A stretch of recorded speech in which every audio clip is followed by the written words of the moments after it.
You are listening to Faithless Brewing, a Magic the Gathering podcast for the Spike Rogue. Each week we design new decks for tournament play.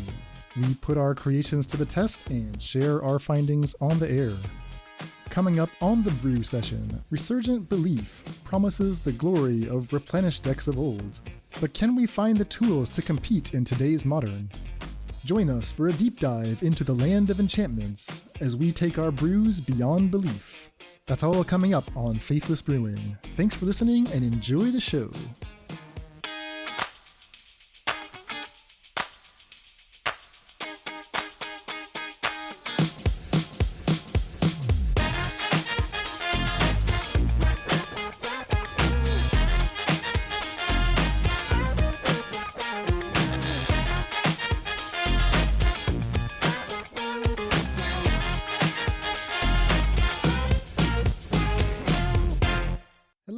Welcome to the Faithless Brewing podcast. I am your host, Dan Schriever, also known as Cavedan Online.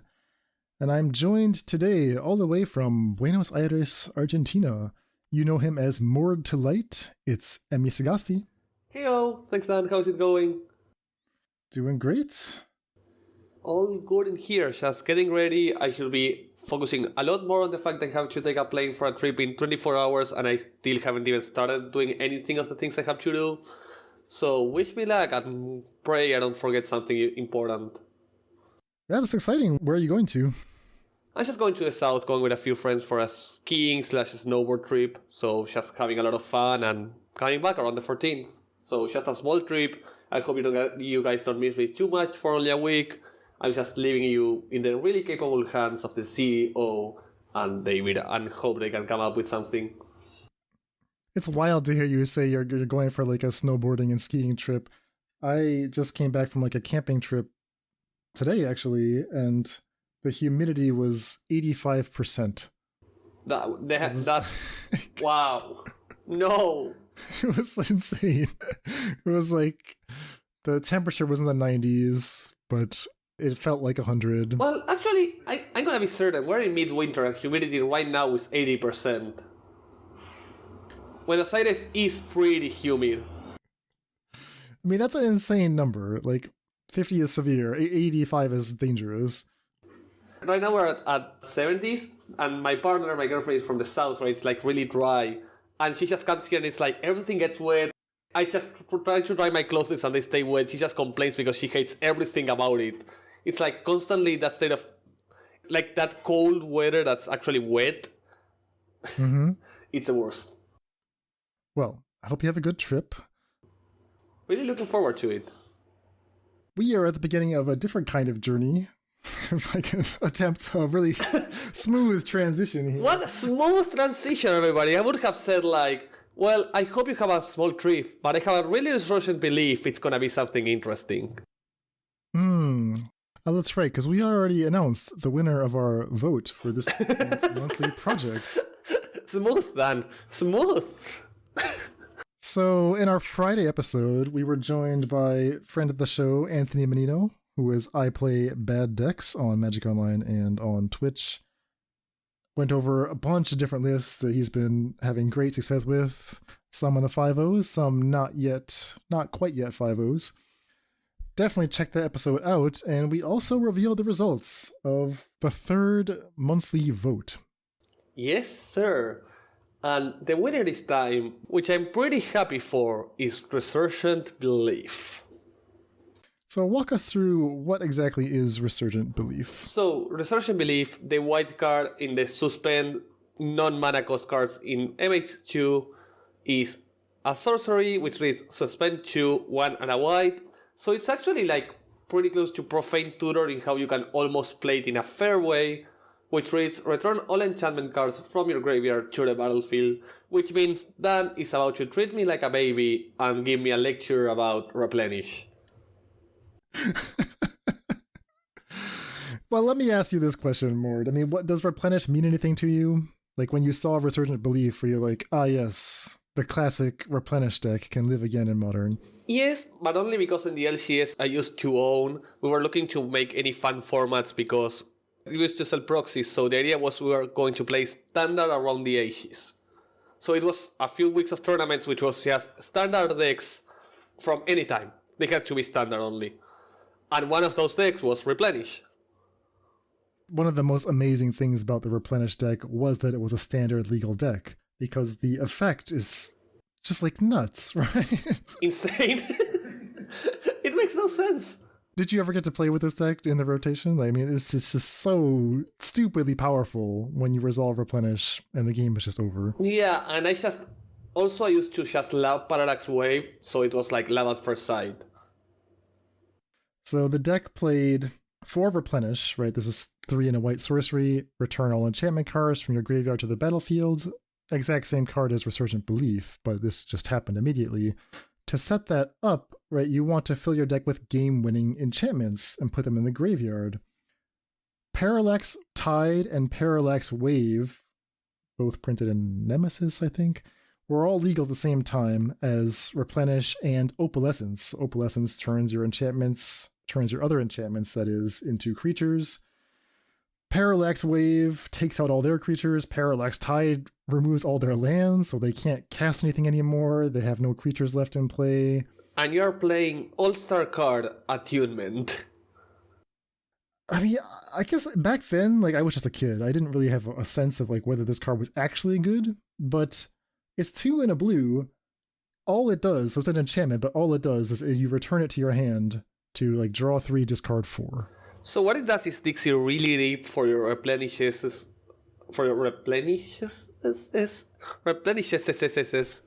Mm-hmm.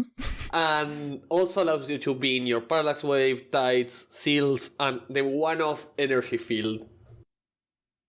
Right, so you're going down on cards every time you do this, but you're digging so deep in the deck, and all you're trying to do is resolve Replenish, right? So you're going to get all this stuff back. Why does this play energy field? Because you could get it back repeatedly? And people had no way to interact with enchantments back in 1992? Well, we're looking at a list from Worlds 2000. This is Tom Vanderlot's list. And I don't know the exact reason. I don't know what the metagame was, but I imagine that, there's a lot of one-ofs in the deck. There's 1 energy field, 1 seal of cleansing, 1 seal of removal, 3 Enlightened Tutors, 1 Mystical Tutor. So because you have Enlightened Tutor, if there's a matchup where energy field is... Yeah, you could just go for it. Also, 1 of Wrath of God, and on the sideboard, beautiful cards like 2 Days. Exactly. You can tell Magic deck building has evolved a lot, because now combo decks don't play 2 Days on their sideboard. I mean, I feel like this deck was like more or less correctly built. Like when you're trying to get up to 4 mana, you don't really want to be dazing. I agree. That's why you don't play it on your sideboard either. But yeah, it's a spectacular deck from days gone by. Now, how many of these effects still exist? Well, Replenish got, I don't know what you call it, future shifted with Retether, which only gets back your auras. So you could come up with like a Replenish-like strategy using Retether, but I think no one ever successfully pulled that off. Resurgent Belief gives you the full package. I'm going to intersect a second with talking about lifting Refrain and how it's the worst card I have ever seen. What's wrong with that? Did you ever read that card? 1 in a blue, add a counter to it, a verse counter every upkeep, and then you can sacrifice it for like a mana leak equal to the number of counters on it. It's terrible! It's a counter spell that you pay in advance. I'm not gonna go into this. I'm not gonna fight this one. I'm just gonna let that stay there. Are you familiar with the card Lunar Force? Luckily, I hope I'm not. I hope I'm not. Let me see. So this is from Eldritch Moon, 2 in a blue enchantment. Whenever an opponent casts a spell, sacrifice Lunar Force and counter that spell. An updated version of Hesitation, another one of those cards from Mord's In Utero days. Yeah, Hesitation is the same, but for 2. I'm seeing it right now. But this only counters opponent spells, Lunar Force. Wait, you're kidding me? No, no, why is this card so bad? Why? Well, anyway, I mean, David was thinking like, okay, maybe we should resurrect the Lunar Force combo, because we were thinking of like what are equivalent effects that play in a similar space to Resurgent Belief. And we'll get to all that, because obviously Resurgent Belief, being from Modern Horizons 2, is not legal in Pioneer. So to bring the concept to Pioneer, we have to like find equivalent, similar but different effects like Starfield of Nyx and so on. So this is something new, like a new concept that we're introducing to our monthly projects. That when the card is not Pioneer legal, we're gonna try and find a Pioneer twist of it, like same concept, different cards. They would probably not be very good. Just gonna throw that out there right now, but we have a couple of concepts at the end that we'll get to. So yeah, you can find, like Starfield of Nyx, you can find like a pseudo opalescence. You can't find a Parallax Tide or a Parallax Wave. I mean, these cards are so unique. Those cards are so unique and so stupidly good that I'm happy they don't exist. They actually worked differently back in the day. Like nowadays, you can actually like, so they come with 5 fate encounters. You can like target 5 things in a row, and then in response, sacrifice your Parallax. Oh, I assume it always worked like that, and that's why it's busted. Like, no, it didn't always work like that. Why?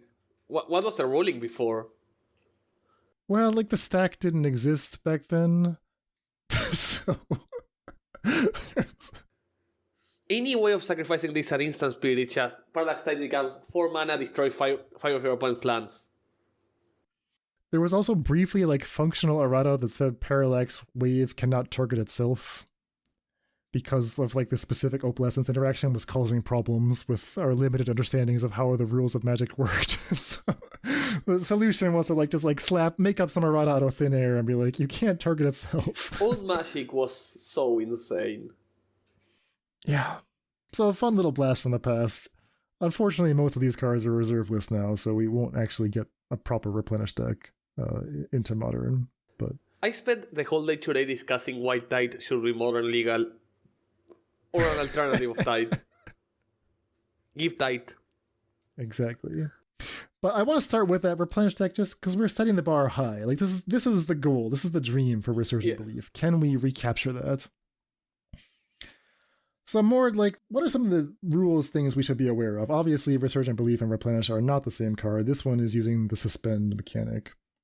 So what we're looking at is a 0 mana spell CMC equals 0, which means it works the exact same way as Living Hell, Footfalls, or Gleams, and can be cast off anything that says cast without paying its mana cost or instead of paying its mana cost. We're talking about stuff like Asphaltol or Electrodominance. Those are the effects that would allow us to cast this for free alongside other effects. But also, it could be cascaded into or suspended normally. A 2-turn suspend is not that long. Like, it's only 1 turn you're not getting the effect, like in the middle. And it only returns your enchantments, and auras that have nothing to enchant stay in the graveyard. Which I don't think it's particularly relevant, but it's like an extra line of text in case you have like a Sythis or something that draws or enchantment CTV. You don't get those triggers if there's nothing for them to enchant. They don't go into play and into the graveyard. Interesting. Okay. Which is pretty minor because mostly you will get something to enchant those auras into, but especially the auras we plan to include, but it's worth noting. So given that we know how Living End, Crashing Footfalls decks like can be built, right? Do I just follow the same pattern? Like, what's my winning formula for making Resurgent Belief work? So what we have to do is get the enchantments in the graveyard as the first step. Second step is either finding the belief and casting it via X method, like Asphaltol, as we said, or Suspend, which that second point could be changed for Cascade into Resurgent Belief. And step 3 is make sure that whatever you get back is enough to win the game or put you insanely ahead. I mean, it sounds so simple when you put it that way, but... I mean, that's how Living End does it. Cycle, Cascade, win. When you like actually break it down into the component parts, I'm like, actually, all of these things just feel difficult to me. Like, specifically harder with Resurgent Belief than with Living End for a direct comparison. What's the biggest problem with Resurgent Belief, like conceptually? The first one is there's not as many cycle enchantments as there are enchantment creatures, which means automatically if you just go for the cycle, cascade, win plan, you are a bad Living End. You are susceptible to the same things with less payoff. Right, so you said step 1, put your enchantments into the graveyard. You look at what are the available enchantments. Very, very few of them put themselves in the graveyard. In fact, they're the entire card type is designed to stay in play. And they're not as efficient as the creatures that do so. So if you try to go for the living end route, you end up being a worse living end. Not to say that these cards don't exist, right? There are cycling enchantments. There are enchantments with Channel, for example. Some cards self-sacrifice. Any Saga would do that. So there are some enchantments that like naturally put themselves in the graveyard, but it's going to take a long time. Yes.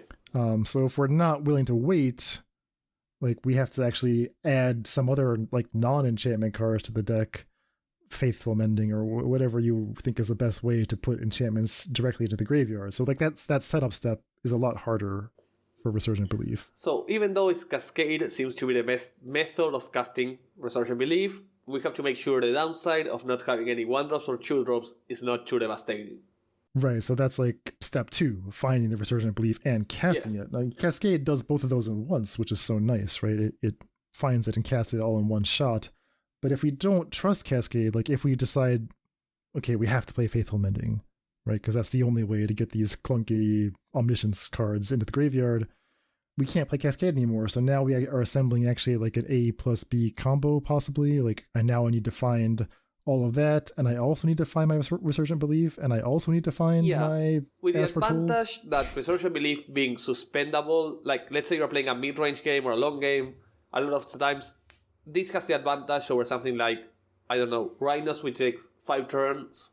You can just turn 4 or 5, suspend your Resurgent Belief, and you're pretty likely to just get it by turn 7. Like 2 turns is not that much of a time, especially when what you're getting has haste in that sort of speak, because you're getting enchantments or creatures. Like you don't need to attack with them. Okay, so you're saying that I don't actually need to. I don't need to find a way to cast Resurgent Belief. It just casts itself. It's useful. Like I wouldn't play a deck without ways to cast it, because in a lot of matchups you're not gonna get that. But if I'm playing any sort of mid-range / controlling build, I really see in a way against a control deck or a 4-color deck or a mid-range deck, just okay, this turn 4 I'm gonna suspend this, and on turn 6 we're gonna fight the counter war over it, and I'm gonna have all my mana open. So let's assume that we've successfully executed all these steps so far. We've put our enchantments in the graveyard, very exciting. We resolved Resurgent Belief, we found it, cast it, and we're doing the thing. We're bringing our enchantments back. The last step was actually winning the game, and here too, like when I was going through Scryfall trying to find the enchantments, I was getting a little concerned, like not many of these enchantments scream like instant win. Right, and not only do you have to win the game, but you have to overcome whatever your opponent was doing all this time, right? Unlike Living End, you don't wipe their board or anything like that. Exactly.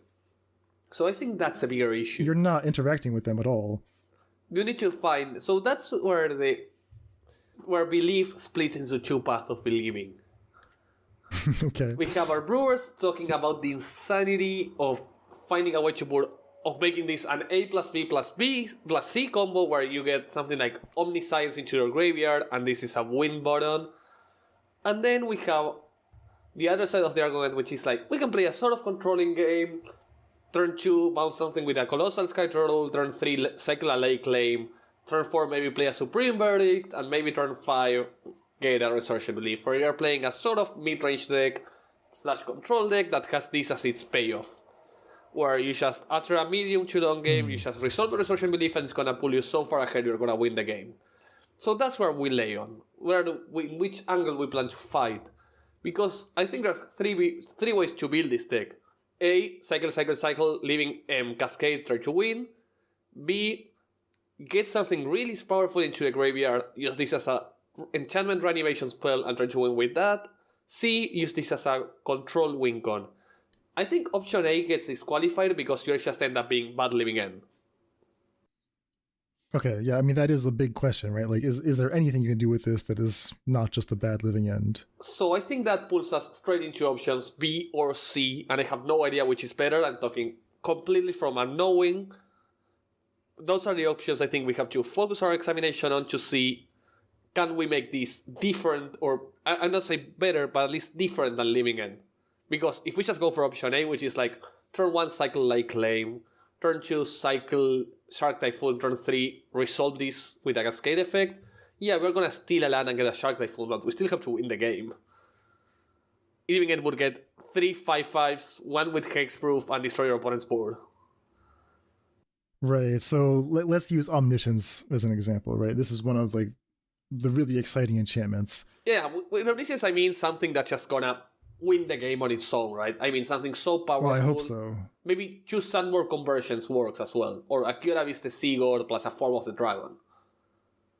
Right. I mean, like, the fact that Omniscience doesn't actually win the game is very concerning to me. like now I need like 2 enchantments to win. I need Omniscience plus something else. You just go A plus B plus C and Emrakul. It's just 20 combo, you are Emrakul. And you are like, fuck. Emrakul. Emmy. Trust me. Yeah, Emmy were cool. Yeah, but like these other cards, I'm guessing that people have never cast a Sandworm conversion. No, never. Like, do people even know what this is, right? This is 8 mana, 6 green. It says that, let me just look it up so I get it correct. Sandworm Convergence. It makes a 5/5 on every end step and creatures that fly can't attack.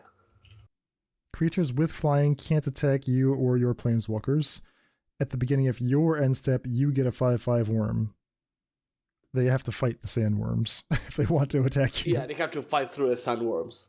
So I used to think those were the only 2 alternatives. But someone in our Discord actually gave me a 4th idea that we're going to discuss later. Which is to just play a bunch of enchantments that sacrifice themselves. Not discard, but sacrifice. Smaller enchantments. Yeah, just use this to get back 6 bad cards. Alright, so, I mean, the power of these relative paths depends on, like, what enchantments we choose. I think we need to, like, consider, like, what some of those might be so we can start to envision, like, how these decks might shape up. So let's just talk about the biggest possible enchantments since we're on this subject. Like, we talked about Omniscience, right? Let's say I somehow discard the Omniscience on turn 1. You know, I cast my Otherworldly Gaze, and then turn 2, I Electro Dominance, get Omniscience into play. Did I win? Like, well, maybe. It depends on what else is in my hand. So that's like a little bit alarming. But like, what about some of these other enchantments? So Sandworm Convergence, if it happens early, I could see that winning the game. Kyora Besta's Sea God is a Saga, right? So it brings an 8/8 hexproof token first, then it taps your opponent's stuff, and then you gain control of something. Does that win the game? Kinda? Maybe? I don't think... The thing is, when do you resolve this? Depends if it wins you the game. Right. Okay, what about, you said Form of the Dragon, right? So that does 5 damage per turn and puts you at 5? No, doesn't win you the game. Kyora, like, a turn for Kyora plus another enchantment, I think gets you far ahead into the game that it's bound to win it for you in a lot of scenarios. But it doesn't get you back, like... It doesn't win you the game if your opponent has an overwhelming board state, right? What if they have an overwhelming Splendor? Does that do anything for you? Then it might win you the game. Overwhelming Splendor is, for example, against 4 color control, they either get the Fairy or they cannot remove it, and it's gonna win you the game. Because most of what that cleric does is just gonna be... But, oh no! Wait. Can 4 color control beat Overwhelming Splendor? So Overwhelming Splendor, 6 white, enchantment or a curse. You enchant your opponent with it. Creatures enchanted player controls lose all abilities and have base power and toughness 1/1. Enchanted player can't activate abilities that aren't mana abilities or loyalty abilities, so they are still allowed to activate their planeswalkers. But everything else becomes a 1/1 with no text. Yeah, and it stops cards like the Fairy. Well, they can still use Teferi to balance this. No. Enchanted player can't activate abilities that aren't... Oh, yeah, they can activate abilities. I was wrong. Okay, I read it the other way around. It's really disappointing in that respect. Yeah, if it stopped the Fate, it would be amazing, because it literally leaves 4 color with no outs. Like, I mean, 9 mana March. So, I mean, this is a possibility, right? Like, maybe this is the go-to card. Another card I've seen suggested is Cruel Reality. Cruel Reality, also a curse. This is 7 mana. Enchant player. At the beginning of Enchanted player's upkeep, they have to sacrifice a creature or a planeswalker. And then if they can't do that, they lose 5 life. So it eats a resource every turn or kills them. Does this win the game? Depending on the turn. That's the problem. Like, if we can get this consistently by turn 4 or 3, yes. If not, no. Because these effects are not as strong as a living end effect. So you're not wiping your opponent's board, you are not getting a lot of creatures. So you need actually to get this pretty early. All right, last one. What about Eldrazi Conscription? Like, this one I have seen just end the game immediately, usually with like Storm Herald. You could, in theory, pair like a Storm Herald shell with Enchantment Reanimator. I don't know if Resurgent Belief is actually the card for it. I think Retether might just be a cleaner way to do that. Just more efficient. But in theory, like in theory, if you feel like Eldrazi Conscription is your best bet, Storm Herald is another card to consider. I didn't even know Return existed. I mean, it's never seen any play. No, why does it say only creatures? That sucks. Did it really? Oh, it says only creatures? What? Were they really so scared of that I couldn't get back Abundant Growth even? Come on! Well, this prevents you from getting back a curse, so you actually can't get back the Overwhelming Splendor now. Okay, this also stops Lay Claim, which would be half decent. That's a bummer. Devastated. Dan got devastated by that. Well, alright, so far, I mean, among the super big enchantments, I haven't seen, like, the card there yet. So maybe I should be looking more at the reasonable cards that either cycle themselves or put themselves in the graveyard. And you've mentioned a few of them already. Also, stuff that has a lot of upside are cards that not only cast these, but are also enchantments, which is mostly Fires of Invention and As Foretold. True. Fires of Invention allows you to play this for free while you are cycling or doing stuff with your remaining mana, which is really interesting. Especially if you're playing stuff like Skyturtle or Skyturtle. I'm trying to think of another decent... Well, cycling Shark Typhoon to make sharks, for example. Okay, yeah, exactly. Yeah, it's neat that Fires of Invention, As Foretold, and even Ardent Plea, if we're going to be really technical, that's an enchantment. Not that makes a huge difference. But yeah, so these are adding to your enchantment density of your enchantment-themed deck, while also giving you extra ways to cast Resurgent Belief immediately. Exactly. Then we go from the big enchantments would go into a Faithless Mending, Tainted Indulgence, sort of more all in on a combo deck, like a Reanimator deck that wants to get back enchantments rather than a Cascade, or a value deck. You're trying to win the turn or get so insanely ahead that you win the turn you resolve your belief. Mm-hmm. Then we go to the almost other side of the argument. In some scenarios, with stuff like Colossal Skyturtle, which allow you to play a fair game, but also will be great at just getting them back. Or Touch of the Spirit Realm, which have good effects when channeled and also can be just gotten back. So let me just ask you an honest question. If I put 4 Colossal Skyturtles into my deck with the intention of channeling them, like how far behind am I? Because it's not a super powerful or efficient channel effect. Not as much as you think. Like, 2 mana bounce is not terrible in a lot of scenarios. Like, it's not great, but also the fact it's a 3 mana regrowth. Like, I have seen worse effects. Like, the number of times I have Otawara in the last week says a lot. Okay. Also, a card I didn't even consider, I had forgotten about its existence, but could be at least interesting, is Unpredictable Cyclone. Yeah, I mean, that's super interesting in card. I don't know how to use it, so let's remind ourselves what this card does. 5 mana enchantment. If a cycling ability of another non-land card would cause you to draw a card, instead exile cards from the top of your library until you exile a card that shares a card type with the cycle card. You may cast that card without paying its mana cost, then put the other exile cards in the bottom of your library. To make it short, let's say I cycle any enchantment. Instead of drawing, I reveal from the top and then I cast any enchantment I hit for free. This is from Ikoria. I remember like trying to come up with some decks for it, and I kept running into the problem that you would just hit another unpredictable cyclone. Like the first one would spin into a second one, which does nothing. No, because the way you built this deck was you play the cyclone and you play big creatures and you cycle creatures. I see. Okay. So you played like Emrakul or like big creatures, and you cycle stuff like the turtle that gets itself into play. Yeah, I couldn't come up with any way to like either break this or even guarantee hitting a certain card every time. Oh no, you can't. No, but the thing was, you just played 4. What's the name of the turtle that shuffles itself into the deck? Oh, the dinosaur turtle? Yodaro, Yeah. wandering monster. So what happened was, you either hit a Yodaro, which was a 7/7 haste, or you hit like an Emrakul.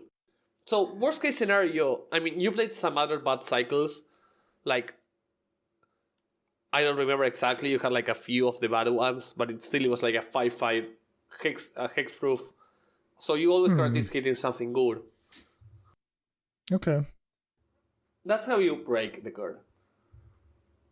Yeah, so getting an unpredictable cyclone into play is not easy, right? It costs 5, but you could cycle it and then get it back off Resurgent Belief. It's a lot of steps. I'm not quite seeing it yet. Greater Tanuki is a ramp spell that lets you have 6/5 later. Sunblade Samurai is like Timeless Dragon if Timeless Dragon was extremely bad. So the cards that like jump out as immediately playable besides the Skyturtle are Cast Out and Lay Claim, right? So you cycle these. Cast Out is 1 to cycle, Lay Claim is 2 to cycle. You're falling behind when you do it, but these will at least catch you up when you resolve your big spell. Yeah, and Typhoon, which it's missing here. Shark Typhoon is also missing here. It's right there. So oh, it's there. I was reading Cast Out and Lay Claim, which are like 2 and 5th, and I was ignoring Shark Typhoon, which was right in the middle. Okay. Wow, I'm dumb. I was like, wait, it's here. I'm pretty sure it's here. So I think the 4 more playable ones are exactly as you said. Colossal Skyturtle, Lay Claim, Cast Out, mostly because they cycle for 1, so it's like a bad country, but at least for 1 mana it's letting you a card. And then they are extremely good to get back. Cast Out as a removal, that worst case scenario is a 4 mana removal with flash. So if it's bad, it's not terrible, and Lay Claim with an extremely powerful effect. Shark Typhoon you can cycle at any amount, at any cost, nets you a body, and then an extremely powerful enchantment. Don't discount Touch of the Spirit Realm. That is interesting if we have any way to treat... Like, if we're playing a more controlling version and there's any chance we play stuff like Solitude, I love this. Right, you want to use it for its channel ability, which blinks a creature. Because, if not, you're just like... you're just like bouncing a creature opponent's control, right? Well, yeah, I mean, if you can just cast it for 3 as an Oblivion Ring, but then I mean for 2 mana, it also targets things your opponent's control, like you can kill an I a see. token, Yeah. a Saga token. Correct, yeah. So it's a short list of cards with cycling and channel, but like there's some playable ones there. This could be the core of our Resurgent Belief deck. From there, we consider things like sagas or enchantments that, sacrifice or put themselves in the graveyard some other way. Urza's Saga, of course, stands out as the only enchantment land. I mean, this might be the key, I don't know. Fable as the Mirror Breaker. Fable seems amazing as an enchantment that gets itself into a graveyard because everybody kills the 3rd step, and B, a looter. So it's an enchantment, a looter, and literally a threat on its own. Fable of the Mirror Breaker seems perfect, yes. Yeah, it's one of the cards I want to try the most. And the bad idea we were talking about is what if you play stuff like Seal of Cleansing, Seal of Fire, Omen of the Seas, Sterling Row, Rest Down, Fable of the Mirror Breaker, and in that deck you just feature something like As Foretold. And once you just play like 2-3 seals, you use a Fable, the Fable died, when you looted you got away something like Invasion of the Giants, and you just win the game when you just get back 6 cards. Well, I mean, I would love that. Did I cast these cards, or did they just end up in the graveyard? I think I'm just casting. Like, turn 1, Seal of Fire, maybe kill something like a monkey, then I can on turn 3 play a Fable, turn 4 I use a Dress Down, and it's just gonna net you so much card advantage. Dress Down is unironically played, right? That's a powerful modern level card. Fable and Dress Down and Omen of the Seas are particularly good as actual good cards you can feature in your deck, and it's not gonna damage it. And then on a step below that you have Seal of Removal, Seal of Fire, and Sterling Grove as bad cards that are meh. Like, a lot of the time, Seal of Fire killing a monkey or Seal of Fire against something like Hammer is amazing. When I'm playing against Hammer, going turn 1 Seal of Fire on the play, meaning like you can kill a Esper Sentinel without paying mana, or you don't have to hold up mana against the Hammer, it's amazing. So it's like so Seal of Fire and Seal of Removal are meh cards that have huge upside in the right scenario, so I don't hate them. Like, I would play them in my deck if I have enough upside for it. I was playing them with Broadback, and it was decent. Oh, that's another card we could play. Yeah, especially if we go for this plan, where we're actually getting stuff into our graveyard pretty aggressively. So if you're going to put these small enchantments in, you're definitely not playing Cascades. You do have to like go for a different path. I think you can feature Ask for Toll, or the good thing is, if you're playing like really mid-rangey, you can just as easily play Suspended pretty comfortably, because I picture like turn 1 I do this, turn 2 I play removal, turn 3 Fable, and I can really picture something like turn 4 hold up, rest down, and suspend this for a turn 6 blowout. The turn 6 blowout. They never saw it coming. So I was laughing today because I was streaming, and literally the phrase was that somebody quote me, Yorion or Time, those are my only Wilcons. Death by Yorion or Timer, that's all that matters. And yeah, this is it. This is a way to get back a lot of card advantage pretty easily. Alright, so a few other categories of enchantments to just keep in your mind. The Enchantress deck in Modern incorporates prison elements, and there are prison enchantments. Blood Moon, of course. Blood Sun, Solitary Confinement, which technically discards cards, right? If you were... That's the most technically I have ever seen. You just said, technically... Omen of the Seas is a card advantage spell. Correct. Dovescape was suggested by someone. That counters all non-creature spells, converts them into doves, which is actually kind of interesting. I mean, Dovescape plus... What's the name of the red one? I don't know the red one, but Dovescape plus Sandworm Convergence would be a lock. Dovescape plus... We were talking about this card a few minutes ago. Form of the Dragon is win, right? No, because... Yeah, creatures without flying... Oh, no, sorry, it's 3 cards. My bad. It's Splendor, Form of the Dragon, and Dovescape. That's how Prison used to win. Those 3 cards lock out the game. Your opponent can't cast non-creature spells, and they can't attack you. Well, you can simplify with Sandworm Convergence. That just prevents the doves from attacking you immediately. Yeah, but the thing with Form of the Dragon is that it wins the game because it fights damage your opponent. That's what they used to do. The thing is, something happened on the last couple of months, which is called Kamigawa, which includes Bossation of Tower. Yeah, that's not good. So your luck becomes a lot worse. But still, as we said, Dubscape plus Conversions is bound to win you the game. So maybe like Prison is just not the way to go. On the other hand, there are several enchantments that do lend themselves to combos. And we can call them instant win combos if we want to be super optimistic. But, you know, some of these are cards you've heard of, like Hive Mind plus any pact can kill the opponent immediately.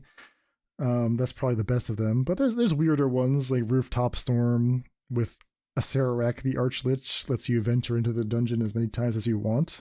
That's a 2-card win with the only huge problem that on MTGO, I think it required 7 minutes. It took me 8 minutes, and I just couldn't do it after that. Like, I played this through one league. Not with Resurgent Belief, obviously. Just a dedicated Rooftop Storm combo deck, and boy, that was tough to click through. But yeah, in paper you could do it. In paper it's easy. In paper you just announce the infinite. So Possibility Storm, Xenagos, God of Revels. I mean, these are cards that you sometimes see as part of like a 1-2 A plus B combo, and they are enchantments, so you could bring them back with Resurgent Belief. A neat one is the card Life and Limb that turns all lands into 1/1 Saprolings, and then if you also have a second piece, like a Curse of Death's Hold, for example, you just destroy all your opponent's lands forever. It gets a little weird. I think the best like straight up combo enchantment besides Hive Mind would just be Dryad of the Elysian Grove. Yeah, but then I just want to play Dryad and stop messing with stuff. Well, here's food for thought for you. Dryad of the Elysian Grove, Renin 6, Urza's Saga, Fable of the Mirror Breaker, Bring to Light for Scape Shift, but Bring to Light can also cast Resurgent Belief, so I just need one Resurgent Belief in my deck, and everything I've named so far is an enchantment, besides Renin 6. Okay, that's some beautiful bad stuff.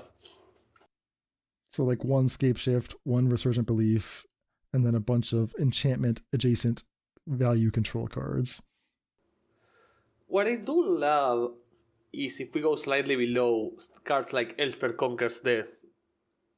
Okay, yeah, I mean, that's just like a good value enchantment, right? There's plenty of cards that happen to have the enchantment type line. They remove things from the game. Elspeth Conquers, what else? DLS Reborn. DLS Reborn is not particularly playable. Binding of the Old Gods is really interesting. I just love Binding. Yeah, I mean, we like Showdown of the Scalds. That's pretty good. Even something small like a Spreading Seas. What about Doom Foretold? That's everything we want you to do. Put stuff in the graveyard, it goes itself on the graveyard, it's an enchantment. I kind of love it. Yeah, why not? I mean, you were describing one of the paths as a control deck that happens to have Resurgent Belief as one of its win conditions. Rite of Oblivion, Doom Foretold, Treacherous Blessing, Resurgent Belief. Okay, so we're sacrificing the Treacherous Blessing. Then we're getting it back to draw more cards. Maybe? Then we can play... Okay. No, sorry. I was about to say something great and then I realized Empty Shoes, Magic Sacks and Dance of the Mans can't get back auras. We don't need Dance of the Mans. We have Resurgent Belief. That's plenty.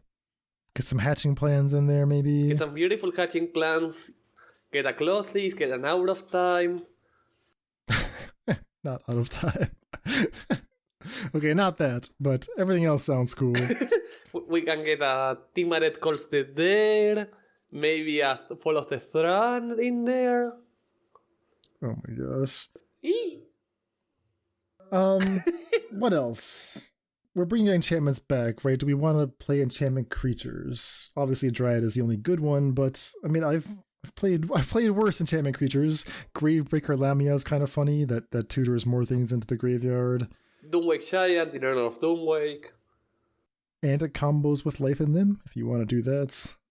Thought Render Lamia actually, we talked about how you need to actually catch up and pull ahead when you resolve your Resurgent Belief. And I think Thought Render Lamia is one of the more reasonable ways to do that. It basically makes your opponent discard their hand. What the fuck is Thought Render Lamia? Thought Render Lamia is a 6-mana enchantment creature, 5/3, but that's not really the relevant part. The relevant part is the Constellation ability. Any enchantment ETBing for you makes him discard a card. Whoa, this card is hideous. No judgment. God damn, is it ugly. Courser of Krufix, the Pioneer Renin 6, if you want that. Don't call her Shigeki. that. Don't call my sweet baby that. She doesn't deserve it. And a really interesting one is Shigeki Jukai Visionary, which works on 2 different ways favorably with Resurgent Belief. One is a channel card. So if you just want to channel it, maybe you got Fires of Invention going, get some stuff back, you can do that. But if you just cast it and activate its tap ability, it also fills up the graveyard. Yeah. While digging for stuff. I don't hate Shigeki at all. So these are all other cards to consider, right? You might also look for, are there any other enchantments that just help us loot or fill the graveyard? And you find that Fable is by far the best one. You mentioned Timret Calls the Dead. I mean, there's Nyx Weaver if you... Yeah, really I think the only weird. playable ones... My only problem with Timret Calls the Dead is that it forces me into black. Yeah, I mean, which I'm not it's sure going to be I wanna modern, go. right? We can do it if we have to. White is a must. Is it? Is white a must? No, I don't think so. Blue is a must. There's no sacred cows here. Everything is possible. Blue is a must and red is a must for most of these versions. Because you have Omen, Seal, Skyturtle, Lake Claims, Shark Typhoon, Fable of the Mirror Breaker, which are likely all the best possible cards. Well, we don't have a lot of evidence to go on. So, in the history of Modern, only one Resurgent Belief deck has ever gotten a 5-0 and been published. This was from the player Geonax in April of this year. Not so long ago.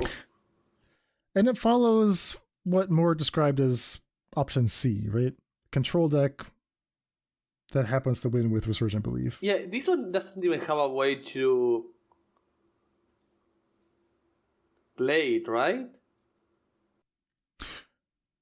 Yeah, correct. So the enchantment package is 4 Shark Typhoon, which is a reasonable card, 4 Lay Claim, which is not a reasonable card, but you can cycle it, 2 Cast Out to cycle, and 1 Dress Down. So it's only 11 enchantments.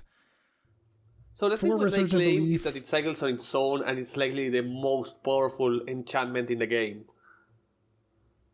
well, I don't know about that. No, I mean that you can just get back with, it's likely the best enchantment that creates the graveyard on its own and has a pretty powerful effect. Like, taking control of a permanent, we know it's something that's worth at least 4 mana generally. It's worth more than a Shark Typhoon? Yeah. Well, maybe. Okay. In most cases, it is. And it enables itself by just being 2 mana cycle, which never... 2 mana colorless even, which we never hate to see. So Geonax put those enchantments, Cast Out, Shark Typhoon, Lay Claim, for Resurgent Belief with no other cards, like no As for Told here, nothing dedicated to casting Resurgent Belief. And with that 15 card package, they just surrounded it with control pieces. Counterspell, Archmage's Charm, Prismatic Ending, Supreme Verdict. 2018, a Sorius control staple, Porphyry Notes on the sideboard.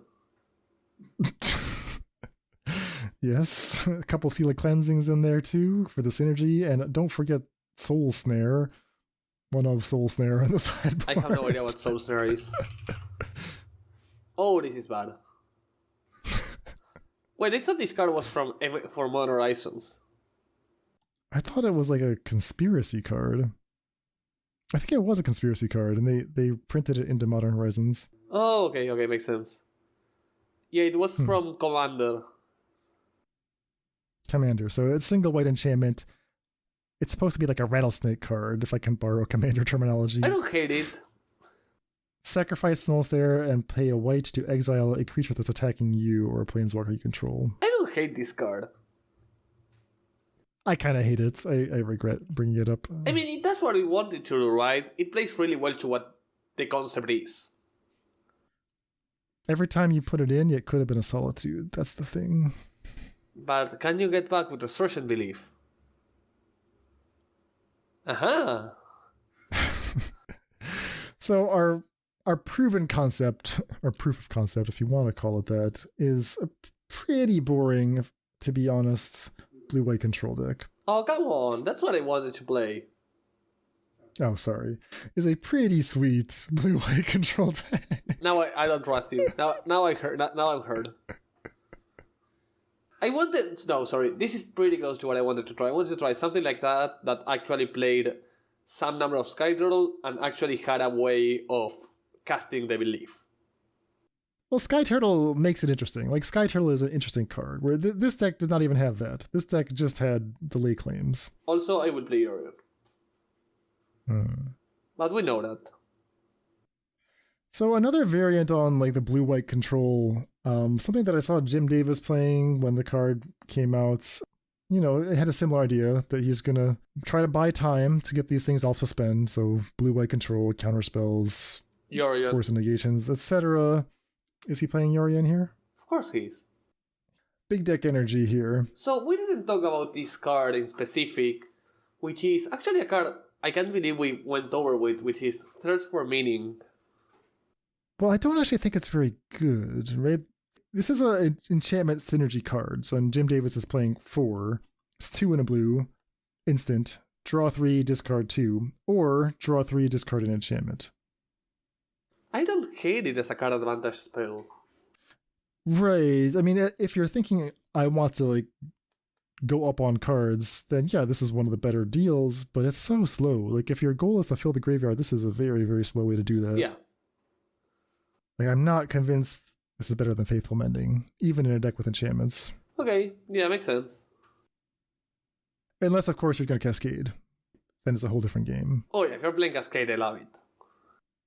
But yeah, so Jim Davis, he wrote about this on his articles and had some YouTube videos too. He chose to play like a much broader suite of enchantments, right? So the 4 Shark Typhoons, yes, but only 2 lay claims. Instead, he was playing things like Birth of Meletis, Spreading Seas. He did play the 4 As Foretold because he wanted to play, in addition to Resurgent Belief, he also wanted to play 4 Ancestral Vision. And now it's like, okay, now I have 2 different cards that pay me off for putting the As Foretold in my deck. So, also, this deck is only featuring 28 lands. Sorry, 27. Which is a pretty low total. Maybe he was counting on the countries getting through that, but 27 lands is pretty low. Also, this deck was made before, I think, MH even released, or was pretty close to that. That's why Prismatic Ending and Resurgent Belief are among the lands. And that's why he's only playing 2, because people still thought that card wasn't amazing. Yeah, this is a very old list. But he's got some more recent versions on his YouTube channel. The deck looked okay. It didn't feel to me like it could justify its own existence based on how powerful it was. I'm looking at Anthony's version, which we're going to talk about next, and remind me to tell him I hate him when we talk to him again. Okay. So let's set blue-white aside for a second, and let's just think bigger. Think a little more colorful. So what if we go 4-color, non-black? Okay, I'm listening. We have 4 Skyturtle, 4 Consider, 4 Prismatic Ending, 4 Throat Scour. What are we trying to get back? Well, the only thing to get back is Cruel Reality and Colossal Skyturtle. But we have so many cards because we have Electrodominance, Final of Promise, and As Foretold to get back things. Why don't we also play 4 Crushing Footfalls? So this is Anthony Menino's deck, and he was messing with this in June. We didn't talk about it on Friday. It's not one of his more successful brews, but I love the way he thinks about cards, the way he puts things together. So I was intrigued by this combination of cards. You don't see Thought Scour that often. Thought Scour is not a bad idea at all. Electrodominance and Finale of Promise. So this deck is definitely capable of going off, quote unquote, on turn 1. If you just mill the right card on turn 1, either Electrodominance or Finale of Promise can cast Resurgent Belief immediately on turn 2. Dan, think of the dream. Turn 1, opponent says step Thought Scour, mill 2 Cruel Realities. Turn 2, Electrodominance, double Cruel Reality, opponent takes 10. Come on, Dan. Think of the possibilities. That sounds good. I mean, I would definitely replace Thought Scour with Otherworldly Gaze. That seems like a glaring oversight. I don't know what Anthony was thinking here. Mord laughs. He's joking, but I'm not. No, I don't. Dan, the last time I thought you were joking, you were talking about Ledger Shredder and Mishra's Bubble. I promise never to laugh to you about whatever you say again. I said that. How many days did it take for someone to do that to you? It took 1 day. I think it was on release, and I sent you the picture. It was, this man is insane, and it became status quo. Mm-hmm. Yeah, so, I mean, what are we looking at here? We're trying to, similar to Jim Davis, Anthony is thinking, all right, if I'm going to go far enough to put these dedicated cards in my deck that cast suspend spells, right? So he's playing Electrodominance and Finale. Jim Davis was playing As Foretold. He's also playing As Foretold. Oh, okay, there it is. So, and has 11 ways to cast Cascade spells. Correction, Anthony has 11 ways to cast Cascade spells, and if you have that many, you might as well put in more Cascade spells. So that's why we see the Crashing Footfalls here, or the Ancestral Visions in Jim Davis's list. What I would love to see in Anthony's version is, I think, at least 2 or 3 more enchantments. I think the count is really low, maybe something like Lake Claim as a 2 of 3 of. And I love that he plays a really low land count because his deck is literally 8 cantrips and 2 mana spells. Wow, there's no enchantments in here. I was like, something is missing. Yeah, it's Cruel Reality and Skyturtle. Okay. That's it. So I think I would add at least 2 or 3 late claim for a bit of other consistency, but I love the rest. Yeah, I mean, it's hard to make the numbers work out. Like, I can see how if you hit the Cruel Reality on turn 2, you'll win, but I mean, the odds are against that happening. I mean, Cruel Reality turn 3, if it comes alongside a Skyturtle, I think it's good enough. For most games. Most games getting a 6-5 that's pretty hard to remove alongside that really powerful aura is bound to either win you the game or put your opponent so far behind that a Rhinos the next turn is gonna beat them. Yeah, you just need so many more enchantments in the deck to like have that be reliable. Yeah. I mean, it's tough. There's a lot of moving pieces for any Resurgent Belief deck.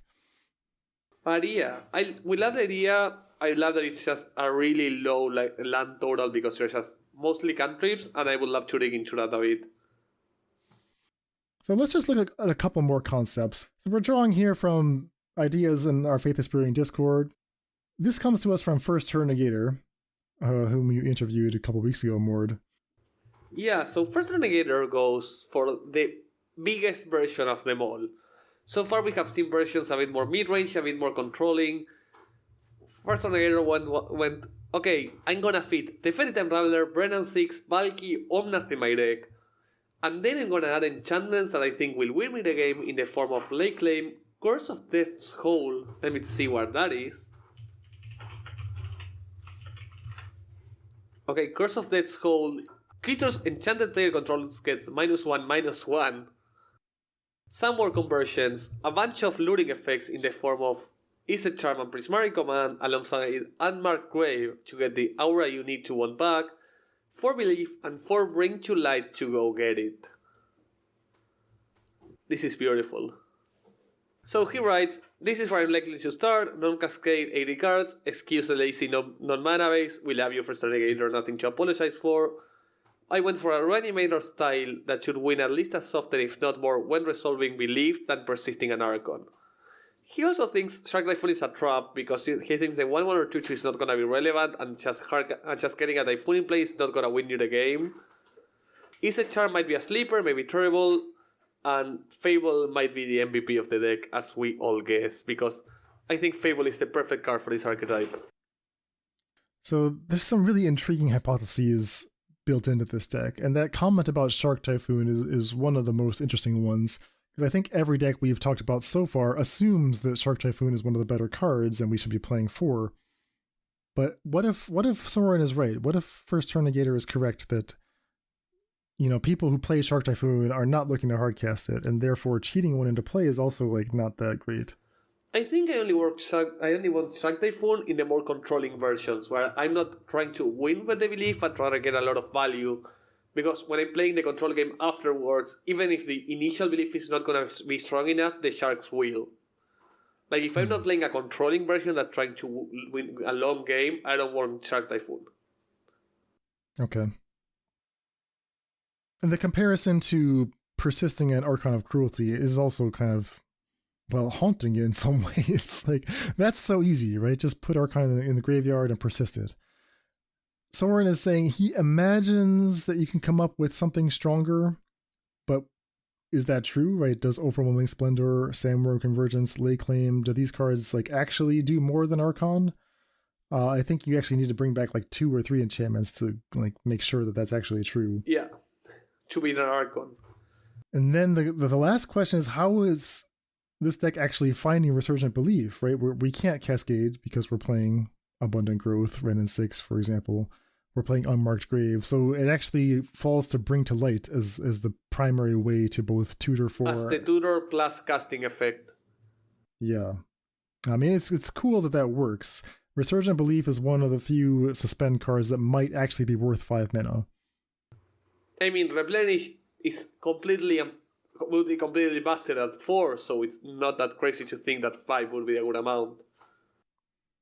So does that mean that Bring to Light is like a serious contender as the go-to tutor piece? I think it might be. Yeah, we need our deck to be able to go up to 5 mana, and I think he makes a perfect case for that, adding Brennan 6, Teferi, and Fable, in that giving you a pretty solid, fair game plan, right? Like, those are not easy cards to beat. The card I don't love is Unmarked Grave. I think I would prioritize more looting effects. Maybe the charm is nowhere near close enough, but I don't know. What would be a good way to loot consistently? I think Unmarked Grave makes sense, right? Because you don't want to leave anything to chance. You're only playing, let's say, generously say 11 enchantments that win the game in your 80 card deck. Even looting 3 or 4 times is not going to guarantee finding one. Yeah. Okay, yeah, I get where you come from. Tolaria West is also a really smart idea. Tolaria West's Transmute finds your Resurgent Belief. Yes. You then have to suspend it, which is not great. But No, I mean, in this deck specifically, yes, but when we are playing card in version like the one Anthony is playing, I think a one of Tolaria is amazing. Oh yeah, if you can ask for Toll to just snap it off immediately. Yeah, or Electro Dominance for a 5 mana spell or such. Alright, let's briefly discuss that Seals concept before we wrap up here. So, Epochally built a deck, which Epochally, I'm gonna try to say this with as much love I have in my heart. The initial the concept is great, the build, I won't use adjectives for it because I love you. So, I won't describe what I think about it. I'm just gonna say I think the concept is amazing. And it is likely what I'm gonna go for first. The idea here is that if you believe in Seals, then you can build a deck that is Seals plus good cards and have like a decent control strategy. Seals, Destiny Spinner, and then Resurgent Belief. Weaver of Harmony, I don't think it's good enough, but maybe because it's bound to die. You can also play cards that you know are going to die if you're playing something like this, like Spirited Companion, right? Cards that you know are bound to just die. Alongside sagas like Birth of Melodies, or stuff like the 4-mana saga that removes a creature. Just trying to play a controlling game via enchantments. Like literally via enchantments. Trying to build your own living end out of Spirited Companions. Try to build your own. Yeah, build your living end or something like that. Just get enough value from your spells that you don't care about looting. I'm of course playing Fable of the Mirror Breaker in here because it's both a great value card, a great discard outlet, and a great something great to get back. So it works on all axes. I feel like structurally, Epochally, their Seals control deck has a lot of what I was imagining I would put in this Bring to Light, Scapeshift, Dryad of the Elysian Grove deck, right? They're also playing 4 Dryads. So what if we just like merge these, right? Make sure that you have the 4 Bring to Lights. Yeah, I was like, take something like First Renegator's List, go down on the lake, on the Overwhelming Splendor, Sunward Conversions, Prismari Command, and just go Seals plus medium cards like a Spirited Companion, or like play a mid-range deck that just Bring to Light for a Resurgent Belief that's more powerful than an Eve. If we're playing a Bring to Light deck that's gonna look for a suspend, your baseline has to be at least Neve. If it's not powerful than Neve, just play Neve. But we don't want to fill our deck with 2-color cards. No, on the contrary, like I don't want to play Neve in this deck. I'm just saying, you need your Bring to Light to be at least as value efficient as a Neve Mizzet would have been. Well, because that would be the dream, but a Niv is Niv. I mean, I don't think that's that impossible. Like, getting back 1 Fable of the Mirror Breaker and 2 Seals, I think is more powerful than an Eve. Or at least equally as powerful, because it's gonna net you as round as many cards, but it's gonna put them into play. I mean, if that also gets back an Urza Saga and a Dryad or something. I mean, yeah, I think this could be... I think Bring to Light is the angle we should pursue. Yeah. First. Especially on a list like this one, when you're just trying to play a mid-range game. But I really think something like 1 Spirited Companion, 2 Seals, an Urza Saga plus X, which is not something insane, right? You go like turn 1 Seal of Removal, turn 2 Spirited Companion, it's gonna die because they die, that's what they do. Into turn 3, Abundant Growth on a fetch land, you fetch, you play something else, and on turn 4, and turn 3 you play a Fable, and on turn 5 you get back a Belief. That's gonna be around that amount of value. Likely more than an Eve. Okay. So these are just some preliminary explorations. We have a few more lists proposed in our Discord. I think Dave has been working on some Pioneer concepts. But I think that as an initial attempt at just thinking through the problems presented by Resurgent Belief, this is a good start, right? We're not going to take it all in one chunk. We'll just put this out there. We'll think about it. We'll test a little bit, check in on it next week, and, maybe we can talk about a few more concepts then. But I think this is a good place to start. I agree. I think we have a lot of suitable shells, and I'm particularly intrigued in either the usual Azorius control / band for Skyturtle build, or actually going for something a bit more insane with seals, good 2-3 mana enchantments, and a Bring to Light / Ancestral payoff. And if you're a Pioneer fan, you're looking for some Pioneer inspiration, we'll get to that next week because David is going to be back and he's got an interesting Starfield of Nyx deck brewed up that is meant to capitalize on the same Resurgent Belief concept. I saw another player in a Discord, Lurking Evil, doing something similar with Brilliant Restoration, which is like a 7-mana version of the effect. So Pioneer is going to look a little different, but you can do it. And I mean, yeah, to be honest, these lists do look pretty sweet. So lots to look forward to and a lot to explore and figure out about Resurgent Belief. I'm excited to see where this month takes us. I agree completely. So thanks so much for the voters. I'm really happy Resurgent Belief won in the end because it gives us this amount of versatility and good ideas, which is great. Well said. All right, Emmy. Take care. Have a good trip. Yeah. Bye, Dan. Have a nice night. See ya. Bye. Deck lists for this episode can be found at our homepage, faithlessbrewing.com. And tune in next time for our testing results, plus the latest technology in Modern and Pioneer. Support for this podcast is provided by brewers like you. Join the Faithless family at patreon.com/faithlessbrewing for Discord access, bonus content, and more. That's all for today. Stay safe, and we'll see you next time.